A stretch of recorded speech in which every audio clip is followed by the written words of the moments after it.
Dumating na sa Canada ang mga Chinese-built electric vehicles, pero ang unang dumating ay hindi pa yung affordable EV na inaabangan ng marami. Isa sa mga unang Chinese-built EVs na pumasok sa ilalim ng bagong tariff arrangement ay ang Lotus Eletre. Ito ay isang luxury electric SUV mula sa Lotus, isang brand na pag-aari ng Geely Group at ginawa sa Wuhan, China. Pero ang presyo nito, hindi pa talaga pang masa, nagsisimula sa around 119,000 at ang higher-end versions ay pwedeng umabot sa mahigit sa 159,000. Kaya interesting tong development na to. Sa isang banda, magandang balita dahil mas maraming choices sa mga Canadian consumers at posibleng magdulot ng matinding competition sa EV market.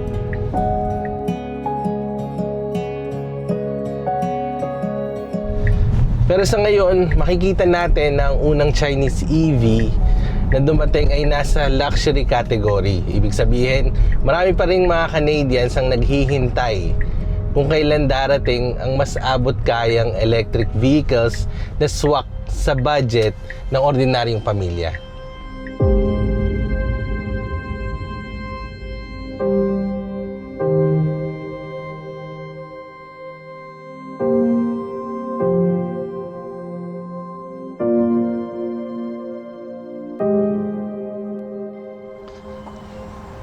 Balikan natin kung bakit naging malaking balita to.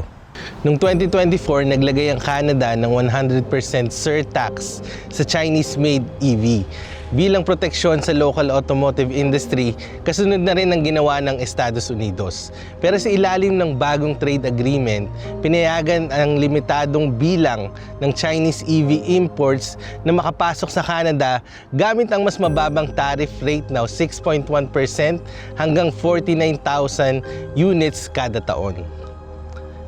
Kasama rin sa mas malawak na usapan ng Canada at China ang iba't ibang trade issues, kabilang ang concerns ng Canadian agricultural exporters.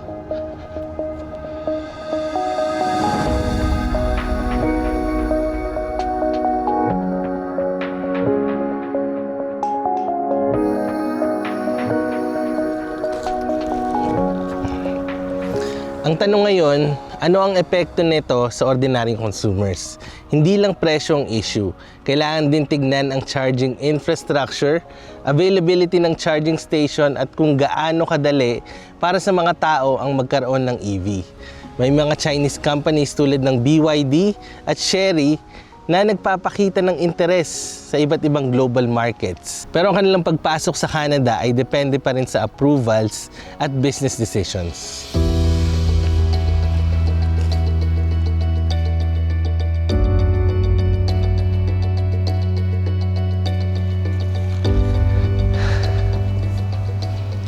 Sold na kami ng pamilya ko sa EV. So, nung na-try namin yung Tesla, and naglabas rin yung Tesla ng mas affordable price para sa mga pamilya, mas makakatipid ka nga sa gas. And ngayong panahon ngayon, dahil sa mga nangyayari sa gera at yung uncertainty sa market, sobrang taas ng gas and kumbaga dumadagdag ng doble para sa mga pamilya na nahihirapan na rin yung monthly. Isipin mo, meron ka ng monthly car payments, meron ka pang insurance, tapos meron ka pang gas na iisipin.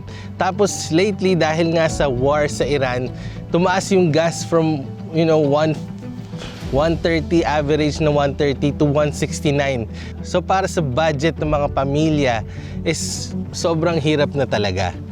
And ngayon na yung panahon kung kailan nagde-decide na yung mga pamilya na mag-upgrade o mag-decide na bumili ng bagong sasakyan or i-break yung lease. Baka pag dinelay pa to, baka hindi na ganun kadali ang pagkuha. Kung patatagalin pa, mas maraming mamimiss and ngayon na talaga makapture yung pamilyang naghahanap.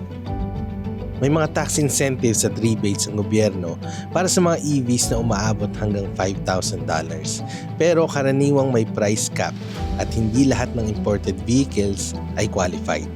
Bukod sa presyo, malaking tanong pa rin ang charging infrastructure, lalo na para sa mga nakatira sa condo o apartment, at ang performance ng EVs sa winter weather. Kung dadami ang affordable options, kailangan ding masolusyonan ang mga isyong ito para talagang maging accessible sa maraming pamilya. Sa kasalukuyan, karamihan ng public charging stations ay nakafocus pa rin sa urban areas at single-family homes. Maraming condo at apartment buildings ang walang madaling access sa home charging na nagpapahirap sa mga residente na lumipat sa EV. Kahit may rebates, ang kakulangan sa infrastructure ay nananatiling malaking hadlang sa mas malawak na adoption ng electric vehicles sa Canada. Bilang mga Filipino-Canadians, sanay tayo na maging praktikal sa ating mga desisyon. Gusto natin ng technology na may tunay na pakinabang sa araw-araw. Hindi lang isang bagay na maganda pakinggan, pero mahirap abutin.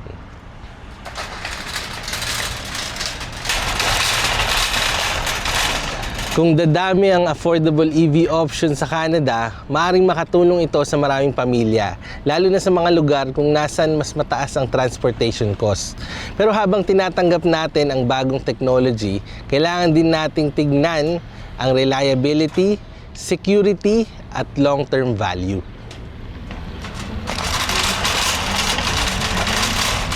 At ngayong may tools na tayo katulad ng AI, ito naman ang sabi niya. This shows the real tension in Canada's EV policy. Chinese manufacturing has delivered clear scale and cost improvements that could make electric mobility more accessible to ordinary family. And the tariff cut brings competition that may push all makers toward better value.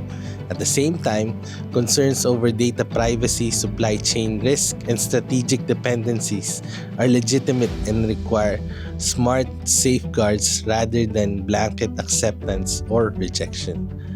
Ang challenge para sa Canada ay hanapin ang tamang balanse, tanggapin ang innovation habang pinoprotektahan ang interes ng mga Canadian.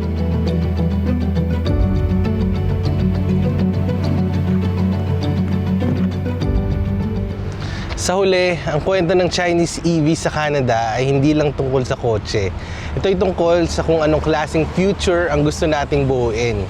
Gusto ba natin ng mas maraming affordable green technology para sa mga Canadians habang pinoprotektahan din natin ang ating industry at security? Bilang Filipino-Canadians, alam natin ang halaga ng pagiging praktikal, maparaan at responsable sa maraming malalaking desisyon. Ang importante ay manatiling informed, tignan ang buong picture at suportahan ng mga solusyon na makakatulong hindi lang ngayon, kundi pati sa susunod na generation ng mga Canadians.